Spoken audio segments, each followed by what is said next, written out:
Well, hello everyone, and welcome to the first of the Intelligent Community Forum's webinars on the new connected countryside. Our topic today is to be or not to be intelligent. And we're going to be looking at how a quaint little out-of-the-way place with a really cool performing arts festival has managed to tap digital opportunity to build a diverse, technology-driven economy that is offering substantial opportunities for good jobs, for good income, for economic growth, and also for investment that helps drive that process. My name is Robert Bell. I'm a co-founder of the Intelligent Community Forum.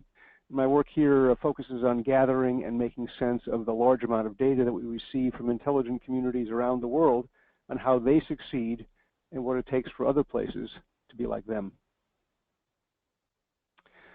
The Intelligent Community Forum is two things. We are a global network of cities, metro areas, and counties that have been recognized as intelligent communities by us, and that these are all the places called home around the world that collaborate through our network on economic and social development. We're also, however, a think tank that studies how intelligent communities use information communications technologies, the digital tools of our age, to create sustainable success over time. That network that I mentioned consists now of over 160 cities, metro areas, and counties. They are on all 5 continents. And what perhaps makes us a bit different from other organizations that are concerned with smart cities or economic development is the range of what we're interested in. We study communities with populations of as little as 15,000 up to 8 million because we believe, based on evidence, that size and scale and wealth are not the determining factors in a community's success in our new century. They are actually the result, not the cause of success.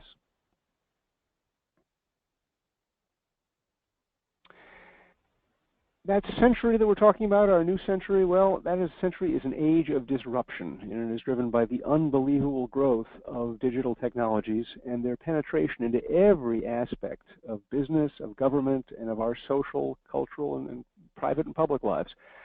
In that age of disruption, intelligent communities are those that are using digital tools, the very same things that are causing all the disruption, to build inclusive prosperity for their people, to solve social problems, and to enrich their cultures.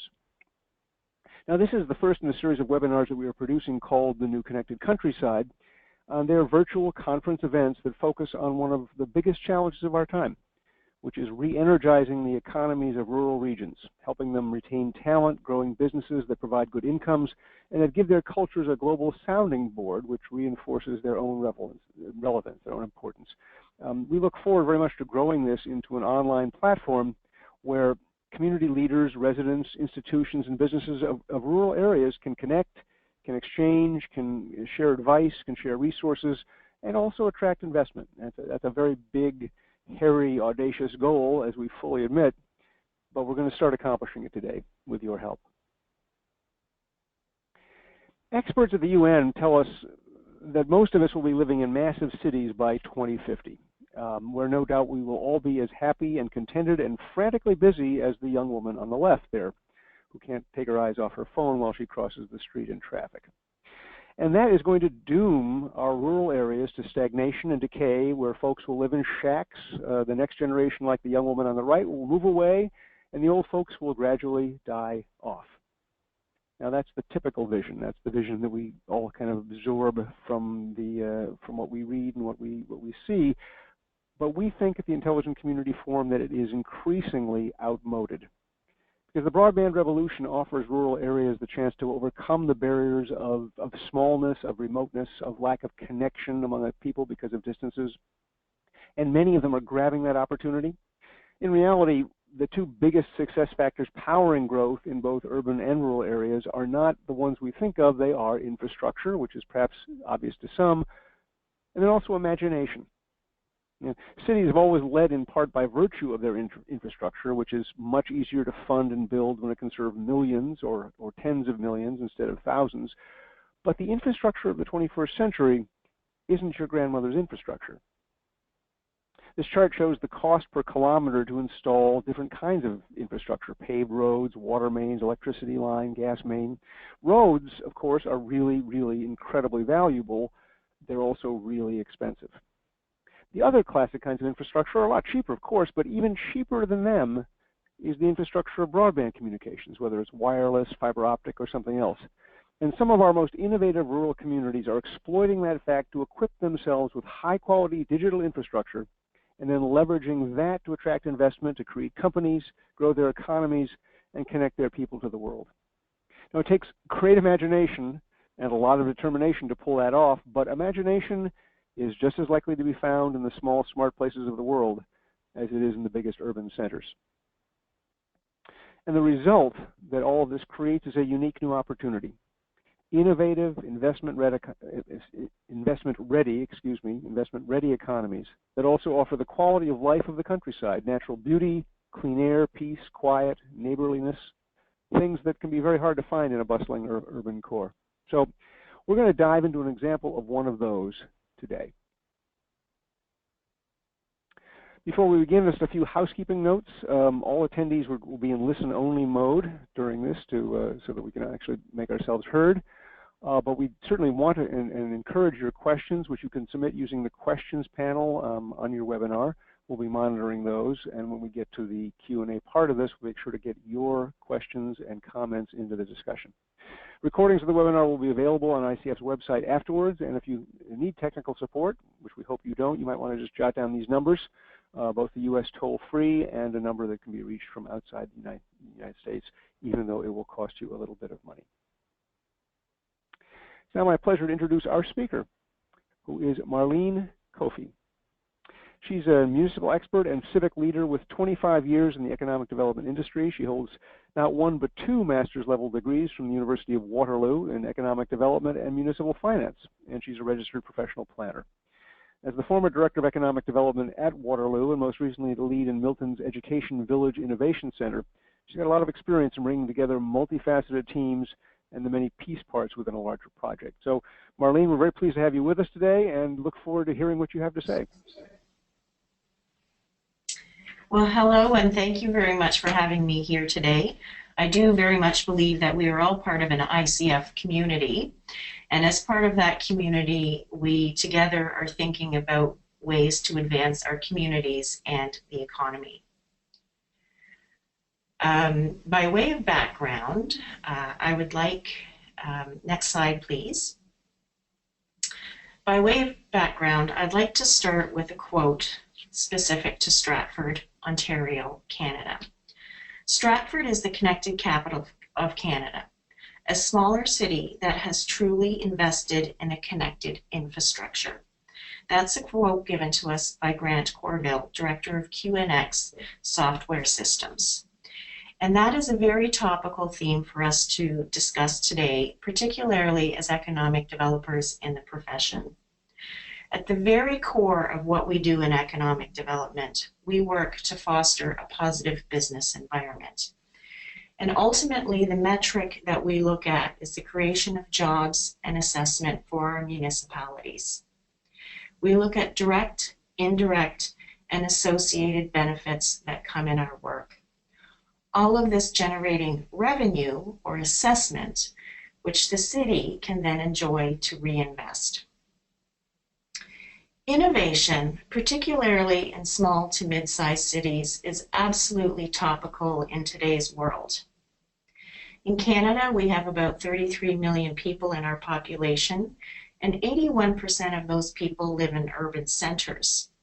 If you dig a little deeper, what you will notice is about 40% of those people live in communities that are less than 100,000 people in population.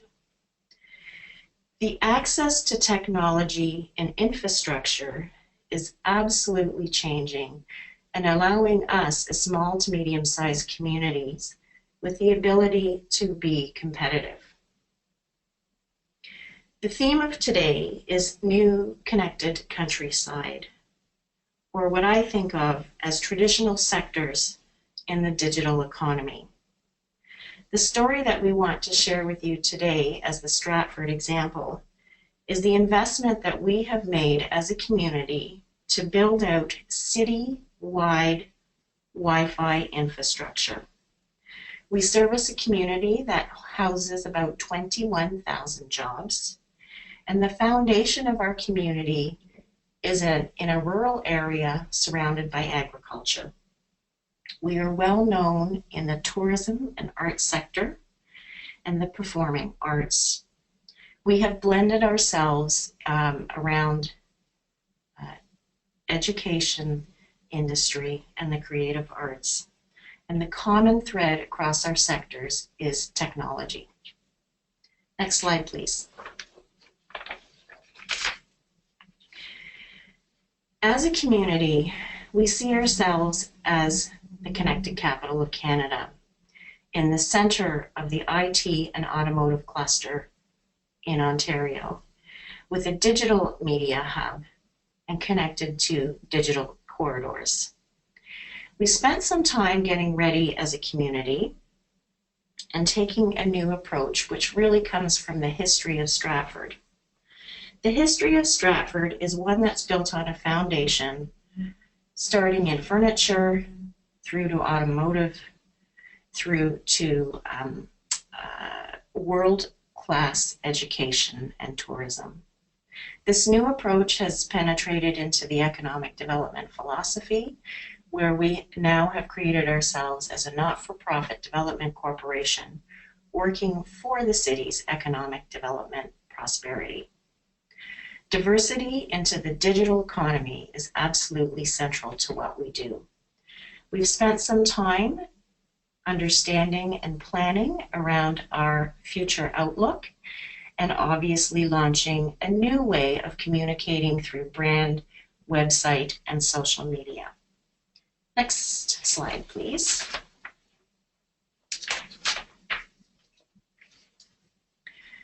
When we look at the economic planning, Stratford has laid out a 3-year vision for our future. We have some pillars that are really grounded in foundational strategies so that we truly understand where we are today and where we want to go in the future. Investment attraction is absolutely key to our work, as well as supporting the existing businesses here with paying attention to the retention and expansion of local employers. Business creation and entrepreneurship is a stronghold for us. We have created some soft landing space here in Stratford and working very closely with the University of Waterloo to develop business linkages around digital media and user experience. We're also taking on a communications kind of perspective and focusing in on some special initiatives that really build out those traditional sectors, being arts, education, and industry. Next slide, please. As an example, I'll begin with our foundation in the creative arts and the performing arts. In Stratford, we are well known for the Stratford Festival, a community that attracts approximately 1 million visitors on an annual basis into our community. When we think of that proportionately, we are a community of about 35,000 people. And so we punch way above our weight in terms of investment attraction and the performing arts in Canada. We have worked with the Stratford Festival to take productions and digitize those into recorded productions in the digital economy. What that means is we have recorded 9 productions in the 2015 to 2018 term and are showing those on CBC TV as well as cinemas across the world. We have recently shown in 65 cinemas in Canada and over 330 cinemas across the world. What this means is this one initiative, which is a $6 million project, has created 70 jobs in the sector and will create $129 million of economic activity around the festival theater. We have 500,000 global viewers in addition to those who visit us in the community, because of our access to digital infrastructure and the ability to work in the digital economy within a traditional sector. All of this comes back to the fact that we look for jobs and building assets in our community to continue being relevant and moving forward in the future economy. Next slide, please. Stratford has also been very privileged to be located within the IT corridor of Ontario. And what this means is we have been able to work with the University of Waterloo in building out the Stratford Campus in Stratford. The focus of that campus is digital media arts and is truly a leader on the Canadian landscape. The University of Waterloo is ranked the top research university for 9 years straight and is the first in Canada, placing first in Canada for computer science and engineering. Our Stratford campus is the first example for us really bringing together industry education and the arts for the single focus of developing digital media in Stratford. We have here in our community unparalleled digital media programming, which includes business programs that advance user experience, research, and commercialization. With the university, we also have the Stratford Accelerator Center, which launches technology companies, technology entrepreneurs, and digital media companies. We're seeing this campus in Stratford growing and becoming increasingly popular with a growth rate of about 22% on an annual basis. Next slide, please. We are also centrally located within the IT and auto cluster. Within automotive, we are the largest cluster in North America. We are the second largest IT cluster in North America and the first largest IT cluster in Ontario. When you put this in combination in terms of our centrality and the assets that we have built, it actually offers us an urban environment of disruption, innovation, and transformation. All of that ultimately means that the culmination of our investment and the assets that we have allow us to remain competitive and particularly excel in the digital economy. Next slide, please.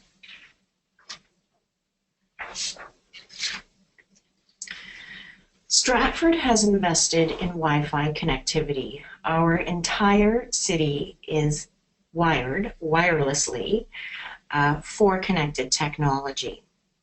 A very real example of what this can mean for us is that we have 30 square kilometers of Wi-Fi connectivity, and we are being named the demonstration hub for connected technology.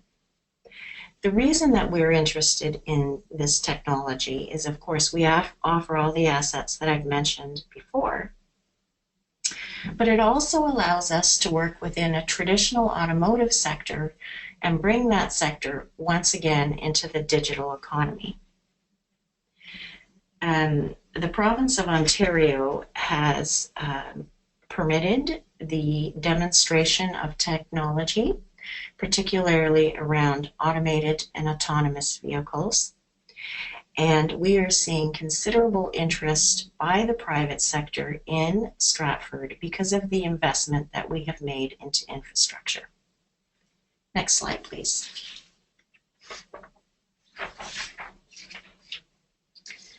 When we talk about the return on investment or why communities might be interested in economic development, I actually dug down into an example of some investment attraction files that we have worked on over the last few years.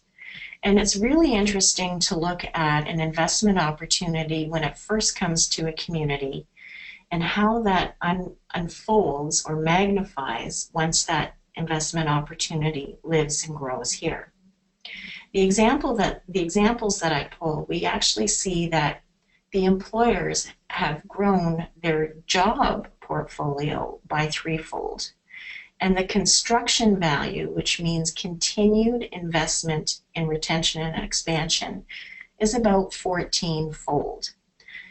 In true hard facts, what that means for the municipality is revenue, and that revenue ultimately is reinvested in the community into areas that are of interest for us to remain competitive.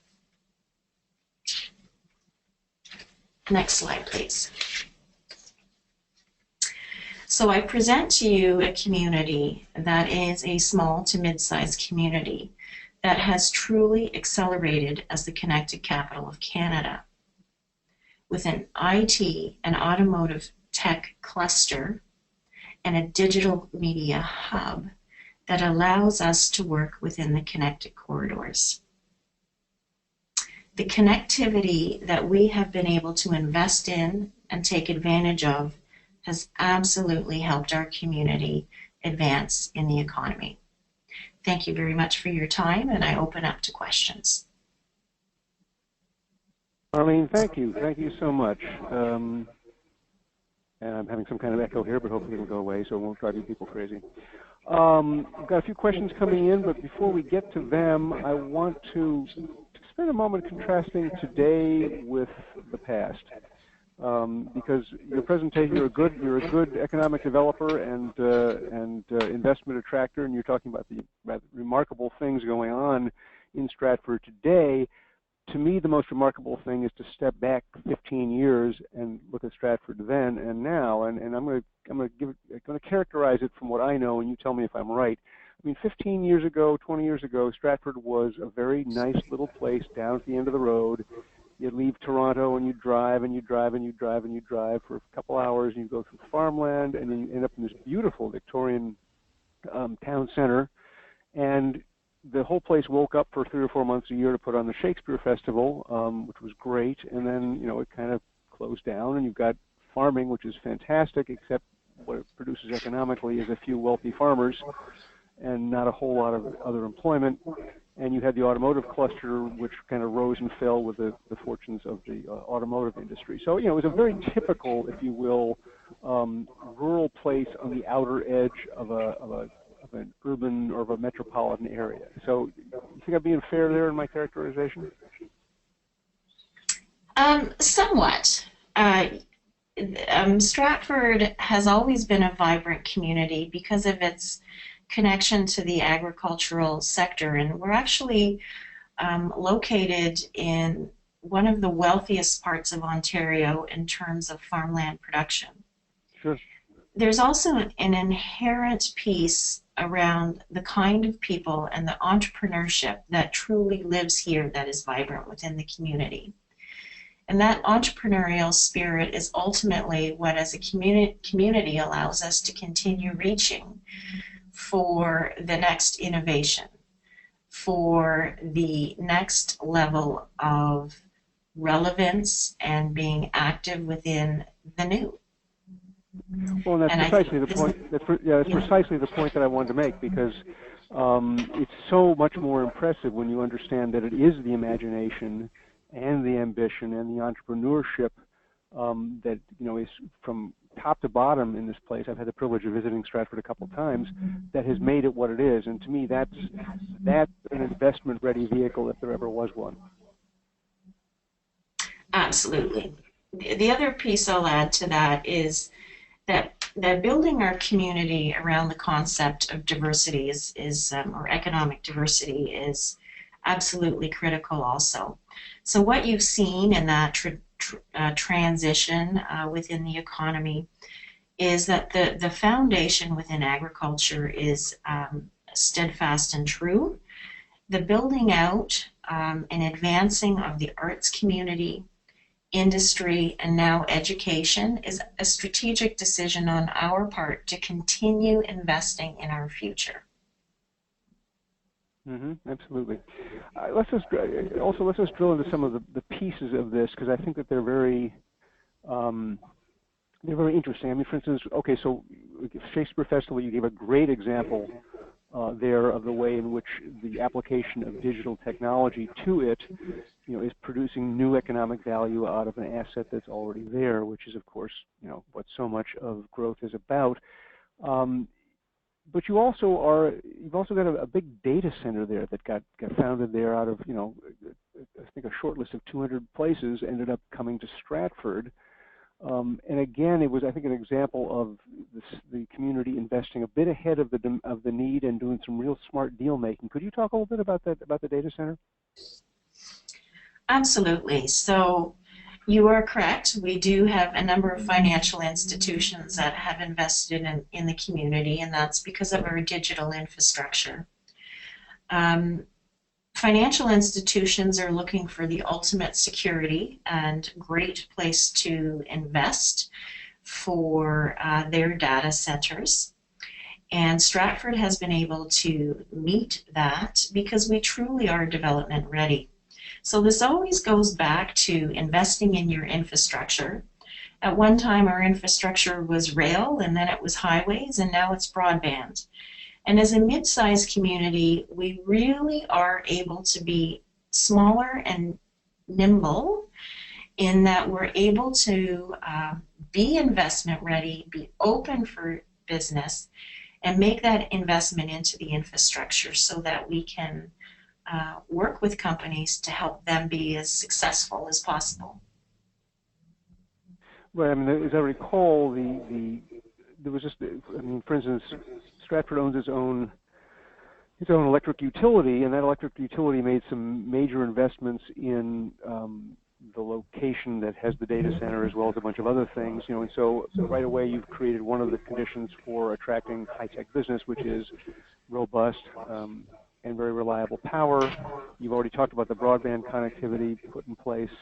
And then there was some real clever deal making, as I understand it, in terms of the leadership team led by Mayor Dan Matheson, figuring out how Stratford could make the difference in this. And again, this is not something you always find, but it's a great example of imagination and ambition applied, regardless, if you will, of where you are. Because when you were talking about the technology corridor and giving us those great statistics, again, because I've had the privilege of being there, Stratford is anchoring one end of that corridor, and you're getting more and more economic development flowing to you, largely because of both the assets you have, but as I say, the energy with which they're applied.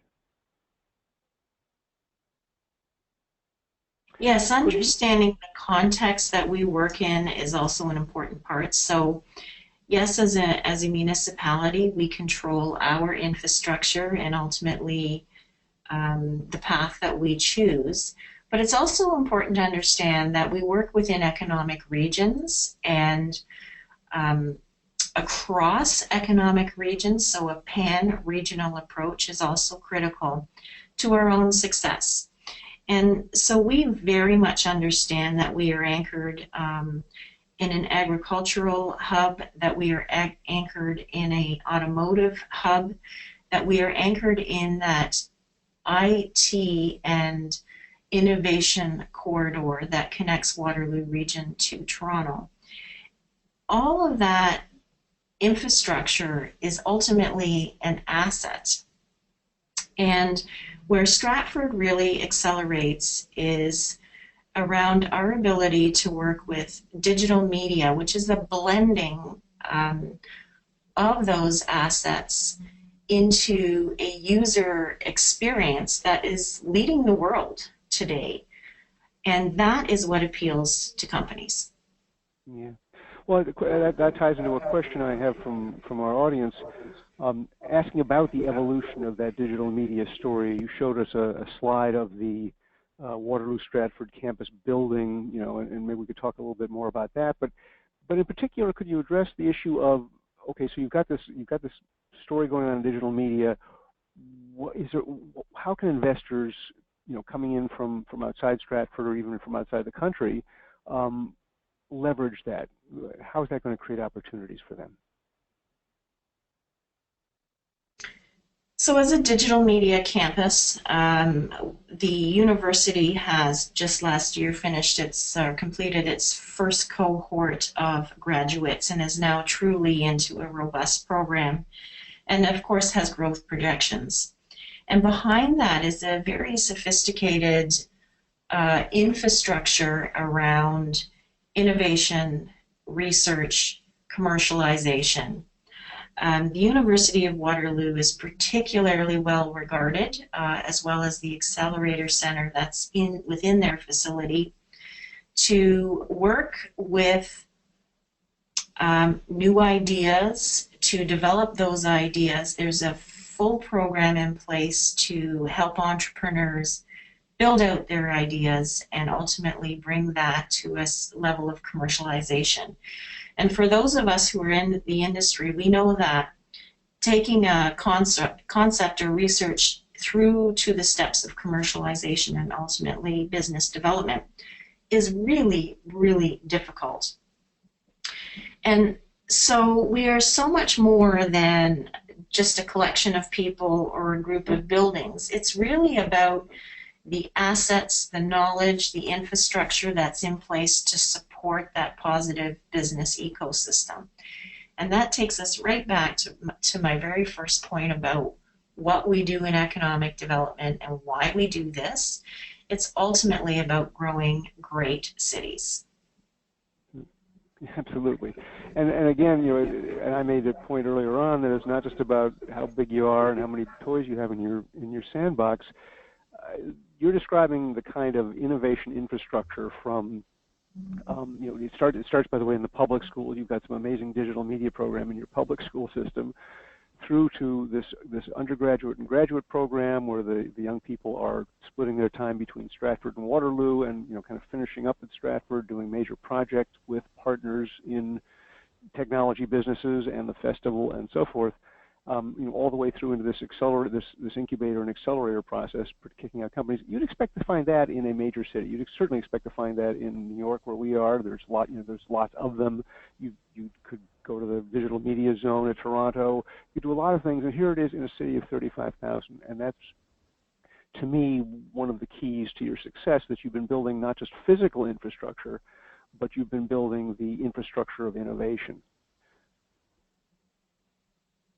Now, let me ask a question. If somebody, an investor, you start conversations with investors and they start talking to you about the idea of being involved in some early stage stuff, what happens next? Who do they get introduced to, and what's the process for people looking to get in on some of the new action in Stratford? Well, I have to tell you, a lot of our work is really involves working with the companies that are already here. Mm-hmm. So from when you look at a sort of sales model, it's always better to keep a client and grow a client. And so much of our effort is around working with existing companies, and we see tremendous reinvestment and expansion within those companies.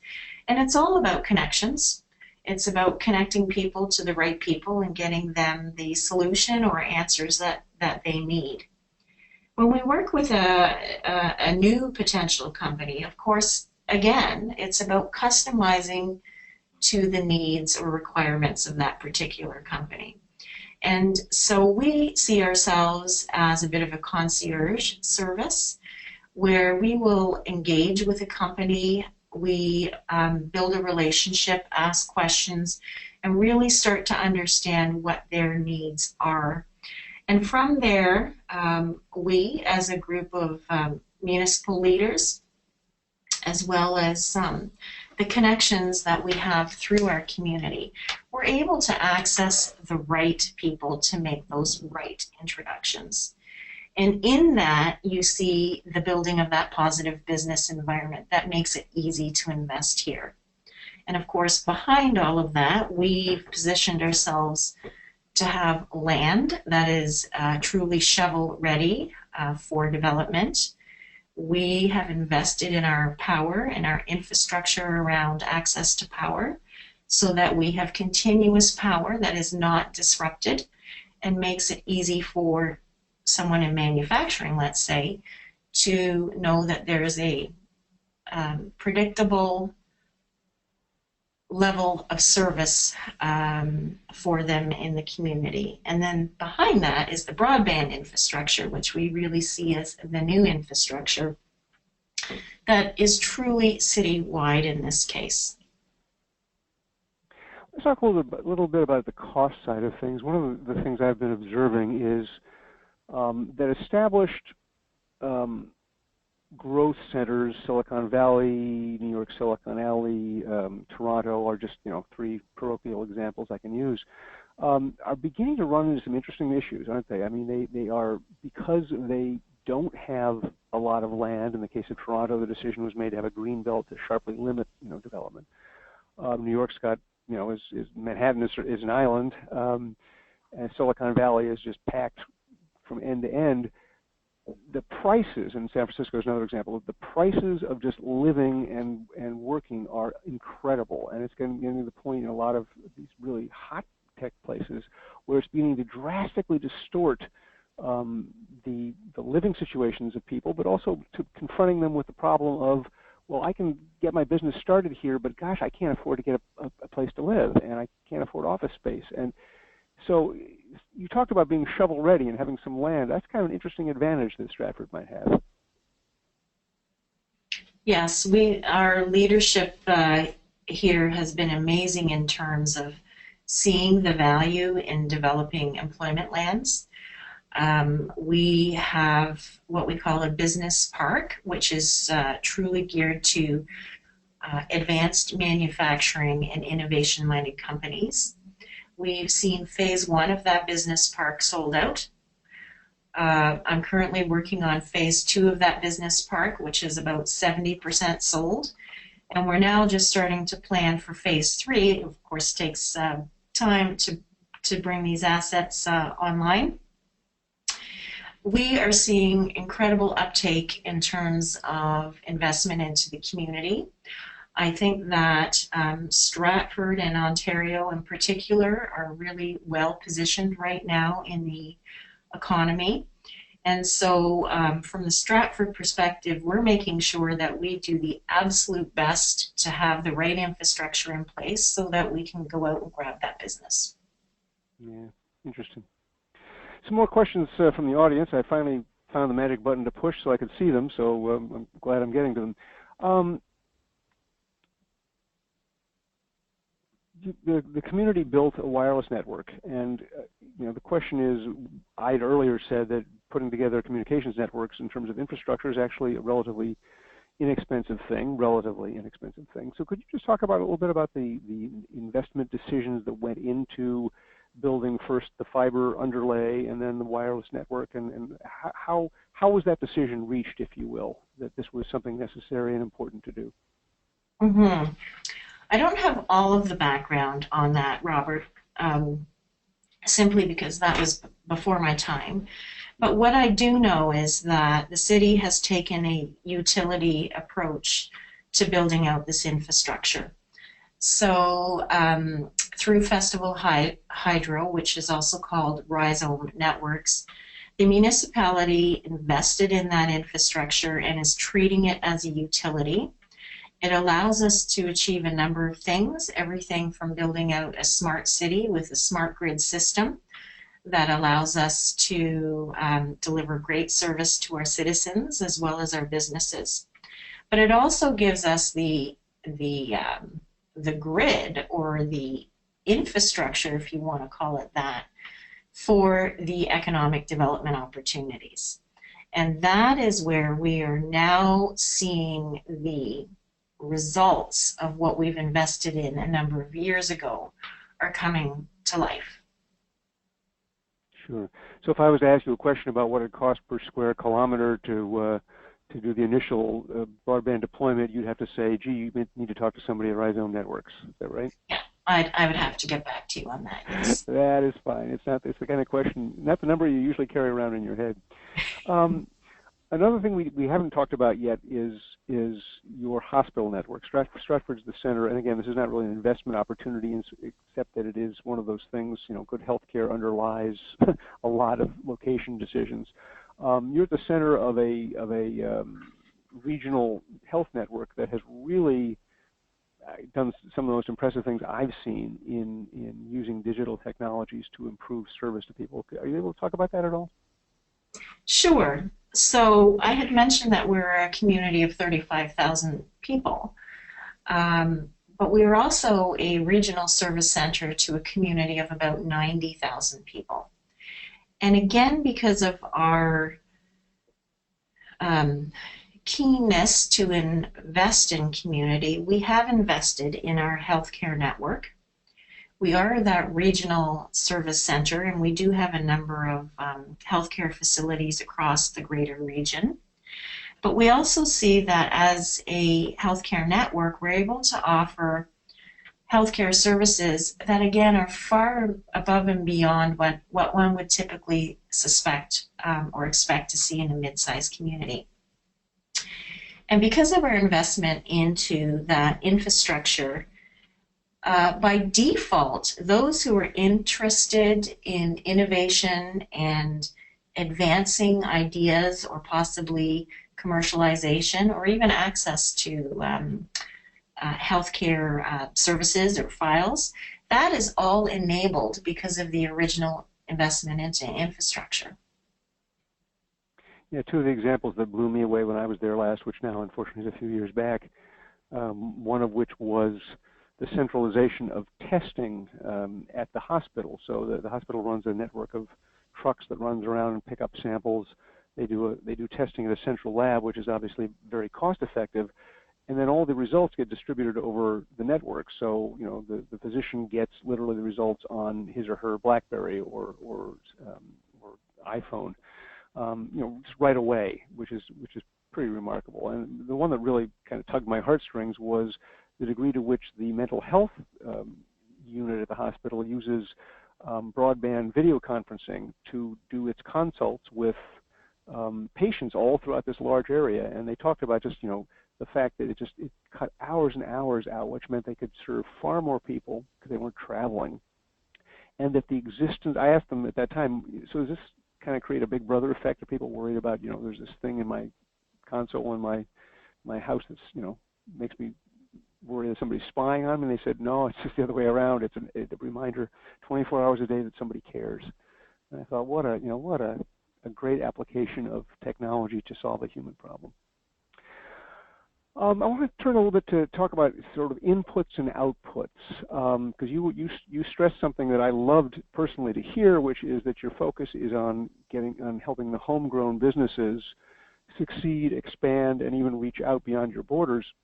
What about the reverse side of that? To what extent do you focus on attracting foreign direct investment into Stratford? I know you do a lot of piloting of technology, which is maybe part of the story. So could you talk a little bit about that?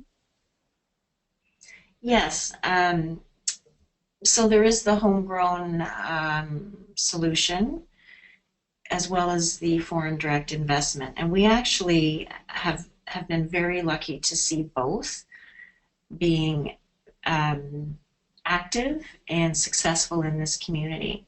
And when I made reference to those initial investments that have 14 or 15-fold in terms of reinvestment into their own infrastructure, those were originally companies that came to us as new foreign direct investments. As they locate here and achieve success here, what we really see is the magnification of that investment.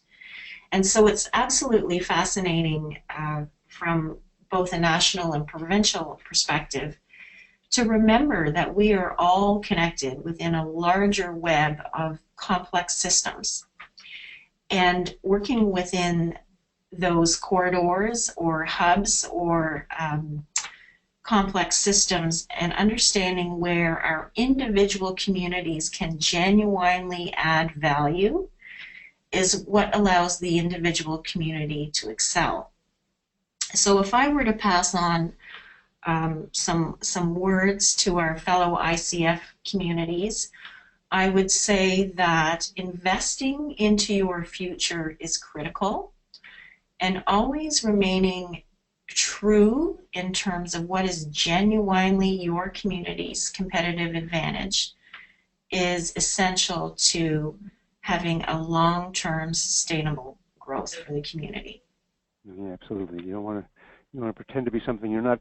Can you possibly give us an example of what you just described, where you managed to get an investment, I've no doubt working hard at it, and then see not only that it succeeds, but it is amplified within the economy?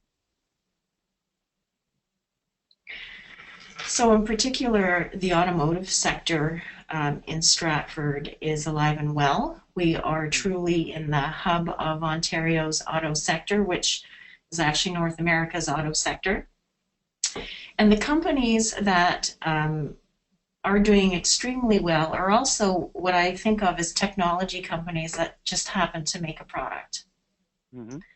And so when you flip or slightly change the lens on advanced manufacturing, understanding the role of technology and connectivity within that context brings us right back to the key point here, Robert, that the new small to medium-sized communities are connected communities. True. Well, connections are interesting, right? So you guys are an interesting geographic place. The auto industry in Stratford obviously benefits from the fact that you are not that far away from Detroit, Niagara Falls, Buffalo, and so forth. Is logistics becoming part of your growth story as well? Location and logistics are part of that, but I would say that the access to connected technologies actually opens up a lot of opportunities for mid-sized communities. It allows us to communicate and trade and be part of commerce on a regular basis that possibly didn't happen 20 years ago. We have seen interest from corporate executives that are coming out of large metropolitan areas. They are locating their businesses in Stratford and working from the Stratford satellite campus possibly for a few days a week, and then still going into the big metropolitan area when needed. And that can happen because of our access to broadband infrastructure. Mm-hmm. Interesting. I just saw an article the other day about a problem that, every single place that has got a technology sector of any kind wrestles with, it was an article about Stratford saying that we've got more jobs than we can fill, and of course it's the classic. You've got jobs looking for people, and you've got people unfortunately are not qualified for jobs. And I'm just curious in terms of growing your talent pool. I already know some impressive examples from your school system, but how are you working the problem of getting local young people growing up to move through your educational and sort of tech-driven preparation environment to succeed in the new economy that you've created? And it's a problem nobody has ever solved totally, but I'm just interested in what your perspective is on it. Yeah. Talent is the new global resource, and building communities that appeal to that talent is a big part of our formula for success. We in Stratford, our employers are doing very well and growing, and so what we see is that the employment base is growing, and therefore the need for more talent is growing. It's interesting that as a community, again, of 35,000 people, that we are a net importer of talent on a daily basis. So what that means is people are coming from outlying areas or regions into our community to work. Mm-hmm. And that's an interesting paradigm, really, when you think about a mid-sized community in Ontario, that we are enough of a magnet that we are attracting that talent to the community. So we're on the right path. We continue to push. You're right, we have recently campaigned that we have about 500 positions that are open and available in Stratford. And so our shout out to the regions around us is that we have really great jobs here, and we are welcoming those who'd be interested in looking for work and training and advancing themselves to look at Stratford for employment opportunities. Well, you know, and that's absolutely characteristic of intelligent communities. Pretty much everyone we study that is in a rural area become this new hub, whether it's a hub of employment, whether it's a hub of expertise in building networks, whatever it might be, they begin to develop the characteristics that we associate, again, with a much bigger city. So it's quite fascinating to me. I just got last couple of questions because we're running out of time. One is, Stratford's been a member of the Intelligent Community Forum for quite a long time, been in our top 7 a couple of times at least, probably more than that. Has that been beneficial to you in terms of forming relationships with peer communities and both to learn, to teach, and to develop economically? Yes, Intelligent Communities has been a fantastic platform for us in 2 ways. One of that is it forces ourselves as a community to look at ourselves and really understand where we have come from, where we are, and where we want to go. It pulls together the right kind of people within our communities that have that similar way of thinking to have a dialogue and ultimately make those investments and build out the assets that we've talked about. The other advantage is it really brings the global communities together among municipalities who share a similar way of thinking about the new economy. And so I don't think any of us, Robert, really know what the future will look like, but we do know that we need to learn from each other and share with each other so that we can collectively elevate and advance as society. Yeah, thank you. My last question is another one from the audience that I personally found charming. It asks, do you think there's a common personality that rural places like Stratford have, driven by where they are, by their size, by their demographics? Is there something special about rural areas that sets you apart from perhaps the normal kinds of innovation hubs we think of? I think there's a drive, there's a gumption, there's a desire to be entrepreneurial, to strive for the next level. I do believe that there's a fire in the belly that small to mid-sized communities have. They have a very good self-identity as a community. And it's easy for citizens to become involved and become part of the success and solution of that community. And so as people, when we come to work every day, we ultimately want to feel that we add value, that we're part of something bigger, and that what we do is relevant. And mid-sized communities are a really great combination of not too big, but not too small, and just the right size. Thank you, Goldilocks.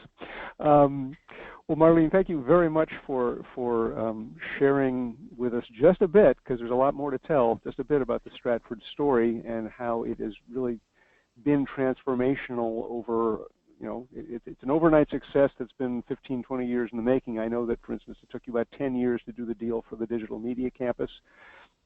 There's a lot of continuity, a lot of hard work that goes into things at Stratford, and it's definitely one of our example communities. So thank you for sharing that information with us. Thank you. Just to wrap it up, I would like to invite you to join our next webinar, and perhaps we can see the next slide here, which is coming up in just a week on November 22nd at 4 p.m. Eastern Time in the United States. That's 4 p.m. on the East Coast. We'll be looking at another rural intelligent community, quite a different one, called Parkland County in Alberta, Canada. And from that, the hour we'll spend with them, we're going to learn how that community has also built a wireless open access network, but to accomplish goals that are similar but different in some very interesting ways.